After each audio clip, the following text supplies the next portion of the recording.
Halo Sobat Ice Cream Sekolah Vokasi UGM, perkenalkan saya dengan Pamela Andari Priuda, seorang psikolog klinis dan dosen praktisi di Sekolah Vokasi UGM.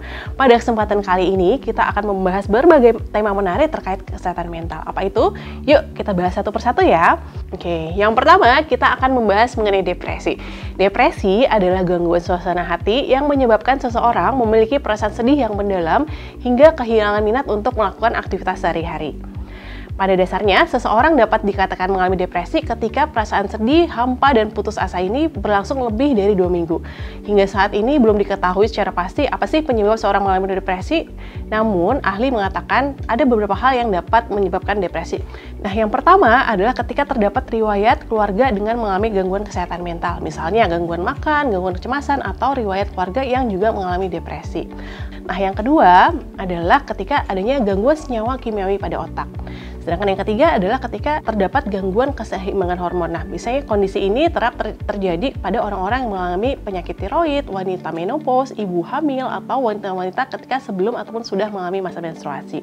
Nah, faktor keempat adalah ketika kita mengalami stres berat atau mengalami kejadian-kejadian tertentu, misalnya kesulitan finansial, masalah keluarga, kematian orang terdekat, atau misalnya ketika akan menghadapi ujian akhir semester. Kemudian faktor penyebab lainnya adalah adanya trauma masa lalu, seperti pernah mengalami korban bullying, pelecehan seksual, dan hal lain-lainnya. Nah, kemudian faktor lainnya adalah ketika kita mengidap penyakit serius atau kronis, misalnya stroke, kanker, HIV, AIDS, dan penyakit jantung, dan lain-lainnya. Nah, faktor lainnya adalah efek samping dari obat-obatan tertentu seperti obat hipertensi dan obat tidur.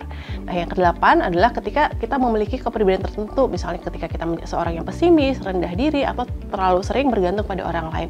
Faktor lainnya adalah adanya ketergantungan nafsa atau kecanduan alkohol. Nah, secara umum gejala depresi itu dilihat melalui dua kondisi, yaitu kondisi psikis dan kondisi fisik. Nah, yang pertama pastinya adalah ketika kita merasa muncul perasaan rendah diri, putus asa, dan tidak berharga.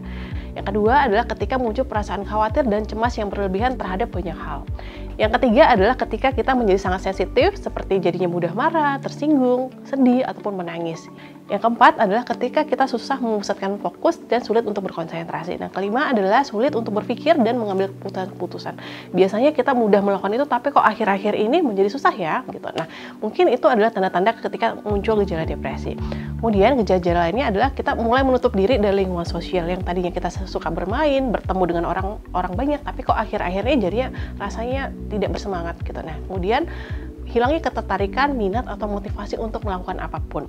Itu tadi adalah gejala-gejala psikisnya. Nah, gejala fisiknya antara lain, yang pertama adalah akhirnya kita jadi terlalu banyak tidur atau malah jadi tidak bisa tidur.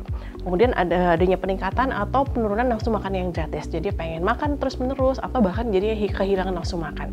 Yang ketiga adalah kita merasa mudah lelah dan tidak bertenaga. Bahkan ketika tidak melakukan apapun, rasanya sangat lelah.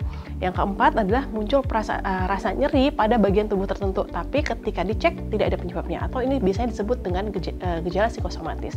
Yang kelima adalah terjadi penurunan berat badan atau kenaikan berat badan yang drastis. Yang kemudian adalah penurunan gairah seksual. Penegakan diagnosis ini tidak boleh dilakukan secara mandiri ya, tapi harus dilakukan oleh profesional seperti psikolog atau psikiater, sehingga dilarang untuk melakukan self-diagnose. Gimana sih caranya untuk mengatasi depresi? Nah, ada berbagai cara yang bisa teman-teman lakukan untuk mengatasinya, tapi pada masing-masing orang biasanya bervariasi, tergantung kebutuhannya. Nah, yang pertama, kalau dari sisi psikolog, akan dilakukan namanya psikoterapi. Nah, psikoterapi ini adalah sebuah cara untuk membentuk pola pikir baru dan cara berperilaku baru yang lebih tepat.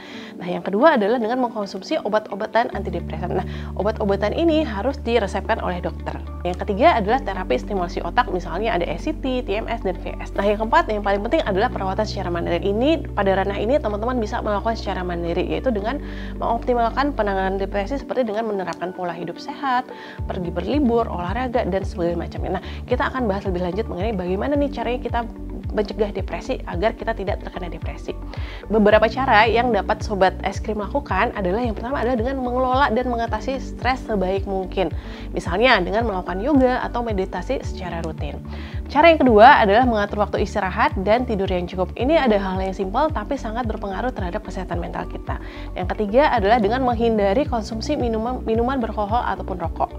Nah, keempat adalah dengan menerapkan gaya hidup sehat seperti mengkonsumsi makanan sehat dengan gizi yang seimbang.